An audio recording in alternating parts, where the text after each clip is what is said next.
안녕하세요. 빅데이터와 보안을 소개할 조규백입니다. 저는 삼성 SDS에서 보안 솔루션 실행을 담당하고 있습니다. 이번 시간에는 빅데이터를 활용한 보안 사례에 대해서 알아보도록 하겠습니다. 제가 설명드릴 내용은 먼저 데이터가 여러분들의 생활 속에서 사용되는 여러 사례를 생각해보고, 또한 빅데이터가 무엇인지, 보안 분야에 대해서의 빅데이터가 어떻게 구현되고 있는지에 대해서 알아보도록 하겠습니다. 그리고 마지막에는 미래 보안 부문의 빅데이터 방향에 대해서 이야기해 보겠습니다.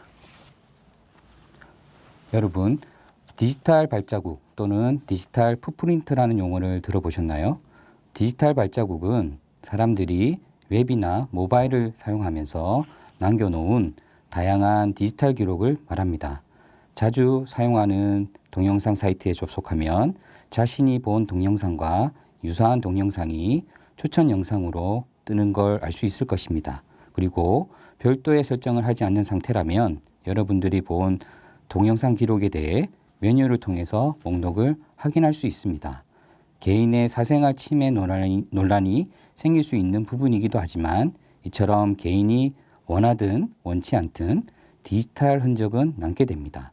SNS든 동영상이든 댓글이든 자신의 평소 의견을 표현하는 것은 매우 중요합니다.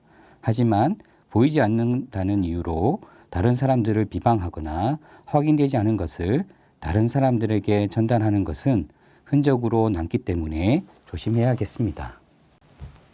잊혀질 권리라는 용어도 있습니다.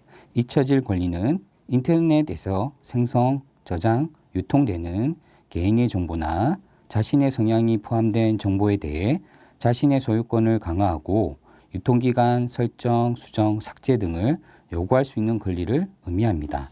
앞서 말씀드린 디지털 발자국처럼 인터넷 접속을 통해 기록된 디지털 정보는 개인의 것이지만, 정보의 삭제 권한은 요즘 대부분 접속한 인터넷 회사에 있기 때문에 잊혀질 권리에 대한 요구가 많아지고 있습니다. 이처럼 디지털의 정보는 잘 사용하면 득이 되겠지만, 잘못 또는 부정적으로 사용하게 되면 독이 될 수 있습니다. 여러분, 하이니 법칙에 대해 알고 계십니까? 1대 29대 300 규칙이라고도 하는데요. 우리가 늘 우연으로 생각하는 일들이 인과적으로 보면 분명 원인이 있어서 어떤 일들이 발생한다고들 합니다. 미국 여행 보험회사의 연구원이던 허버트 하이니히가 1920년에 5천 건의 노동재해를 분석하다가 발견한 법칙입니다. 대형 사고 한 건이 발생하기 전에 관련된 소형 사고가 29회가 발생하고, 그 이전에 같은 원인의 300번의 가벼운 조짐이나 징후가 나타난다고 합니다. 보안 해킹 사고나 문서 유출과 같은 보안에서도 1, 29, 300과 같은 동일한 수치는 아니지만, 사소한 징후나 소형 사고가 발생했을 때 빅데이터를 통해 큰 사고를 막기 위한 많은 노력을 하고 있습니다. 이러한 디지털 정보, 많은 정보를 보안 분야에서 어떻게 활용하는지를 알아보도록 하겠습니다. 빅데이터가 보안에 어떻게 활용되는지 설명하기에 앞서 빅데이터가 무엇인지에 대해 간단히 알아보도록 하겠습니다. 빅데이터는 글자 그대로 빅, 의미 있는 정보인 데이터량이 많은 것을 의미합니다. 하지만 큰 데이터를 의미하진 않습니다. 규모가 큰 데이터뿐만 아니라 작은 데이터가 다양하게 많이 모여 있는 것이나 데이터의 생성, 보관, 삭제의 발생 주기 또는 빈도가 짧은 특징을 가진 데이터를 빅데이터라고 합니다. 요즘에 빅데이터는 사회나 회사에 성과나 이익을 가져오거나 가치를 부여할 수 있는 특징을 가지고 있습니다.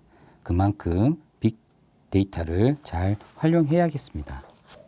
빅데이터 시스템은 빅데이터를 수집, 저장하고 분석하는 것을 도와주는 시스템, 프로그램입니다. 보통 빅데이터 솔루션 또는 빅데이터 플랫폼이라고도 합니다. 그림의 왼편에 있는 데이터 수집부터 데이터를 저장하고 분석, 시각화하는 기능을 가지고 있습니다. 데이터의 수집은 응용 시스템, PC나 모바일과 같은 단말, 그리고 서버나 내용을 식별할 수 있는 정보를 가진 것들과 서로 연결하고 데이터를 수집합니다. 여기서 데이터는 때로는 이벤트, 로그라고 합니다. 참고로 로그라는 용어는 통나무라는 뜻의 영어입니다. 항해 일지에 통나무를 기록했다는 의미로 컴퓨터가 남기는 기록을 뜻합니다. 이렇게 수집되는 데이터는 저장소에 저장되고 저장된 데이터는 사용자가 찾고자 하는 키워드나 규칙으로 검색하거나 분석하게 됩니다. 이렇게 분석된 결과는 결과 화면으로 보여주고 결과에 대해 하고자 하는 업무 목적에 맞는 일을 하게 됩니다. 빅데이터 활용 중 외부 보안 관제 시스템에서 활용하는 사례를 설명드리겠습니다. 회사에서 외부에서 해킹을 시도하는 공격을 모니터링하는 보안 관제 인력들이 있습니다.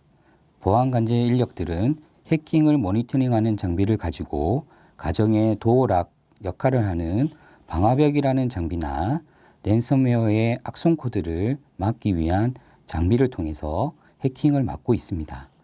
여러 데이터들 중에 외부로부터 메일을 받은 기록, PC가 외부 사이트에 접속한 기록 또는 외부로 자료를 전송하는 기록 등을 수집하는 경우는 보통 정상적인 활동이라고 볼 수 있습니다. 하지만 일주일 전에 외부에 회사 장비가 뭐가 있었는지 살펴본 기록이 있거나 그 PC가 몇 주 전에 악성 코드에 감염된 사례가 있거나 특히 그 PC가 외부 서버와 접속한 인터넷 주소가 해킹 공격자의 주소였다는 것을 같이 판단하게 되면 악성 코드로 인한 공격이 들어온 것으로 인식하게 될 것입니다. 또 다른 사례를 살펴보겠습니다. 학교에서도 시험 문제가 사전에 유출된다면 심각한 문제가 됩니다. 회사에서도 마찬가지로 회사가 가지고 있는 중요한 정보가 외부에 유출되면 큰 타격을 입게 됩니다. 회사 중요한 정보가 외부로 나가는 것이 있는지를 모니터링하는 내부 자료 유출 탐지 시스템이 있습니다. 예를 들어 제조 공장에서 근무하는 직원이 핵심 연구 자료를 프린터로 출력을 하고 그 자료를 외장 USB에 저장했다고 큰 문제가 되지 않을 수 있습니다. 하지만 그 직원이 최근에 경쟁 회사에 취직하기 위해 이력서를 보낸 기록이나 경쟁사가 보낸 연봉 계약서를 출력하는 기록이나 USB나 하드디스크 등 외부 저장 매체에 자료를 저장해도 된다는 결정을 자기 스스로 승인했다면 외부 자료를 외부로 유출했다고 볼 수 있습니다. 세 번째 사례는 인터넷 회사가 인터넷을 사용하는 가입자의 개인 정보를 원래의 목적으로 사용하는지를 모니터링하는 시스템이 있습니다.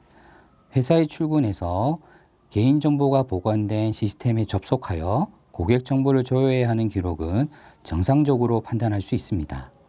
그러나 시스템에 접속한 아이디가 회사를 그만둔 직원의 계정이었거나 고객 정보를 반복적으로 대량 조회하는 이력이 있거나 보관한 고객 정보를 외부 메일로 타 경쟁사에 보낸 기록이 있다면 개인정보를 원래 목적으로 쓰지 않았다고 볼 수 있습니다.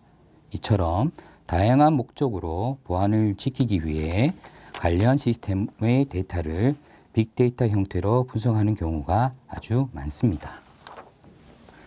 지금까지 말씀드린 보안에서의 빅데이터 활용 사례는 이미 해킹 공격이나 보안 사고에 대한 여러 가지 공격 방법이나 유사한 패턴이 있는지를 알고 분석하는 것입니다. 하지만 모든 보안 공격 방법을 다 관리하거나 모니터링 할 수 없기 때문에 최근에는 인공지능이나 머신러닝을 적용하여 사람들이 모니터링을 하다가 보지 못한 해킹 공격 시도가 있었는지 혹은 정상적으로라고 잘못 본 것이 없었는지를 인공지능을 통해 분석하기도 합니다. 여러분들 중에서도 이러한 빅데이터와 인공지능에 관심이 많으신 분들이 있다면 꼭 도전해 보시고 훌륭한 보안 지킴이가 되주시길 바랍니다. 자동차 브레이크는 속도를 줄이기 위한 제동 장치입니다. 하지만 반대로 생각해 보면 자동차는 이 브레이크 덕분에 더 빨리 달리게 되었습니다. 잘 멈추는 것은 잘 달리는 것만큼 중요한 것이죠. 보안도 마찬가지입니다. 데이터를 잘 활용하고 분석하기 위해서는 개인의 프라이버시에 대한 보안을 강화하고 안전하게 사용하게 될 때 빅데이터의 활용 가치는 더 높게 될 것입니다. 지금까지 보안 부분 빅데이터 활용에 대해 설명드렸습니다. 그러면 다음은 복수하기를 해보겠습니다. 빅데이터가 가지는 중요한 특징은 무엇이 있을까요? 앞서 말씀드린 것처럼 빅데이터는 글자 그대로 빅, 큰 데이터만을 의미하진 않습니다. 규모가 큰 데이터의 양적 측면뿐만 아니라 스몰 데이터가 다양하게 많이 모여 있는 다양성, 데이터의 생성, 보관, 삭제 주기가 또는 빈도가 짧은 특징을 빅데이터는 가지고 있습니다. 빅데이터를 활용한 여러 가지 미래 모습이 어떤 것이 있을지 서로 생각해 보는 시간을 가졌으면 좋겠습니다. 지금까지 들어주셔서 감사합니다.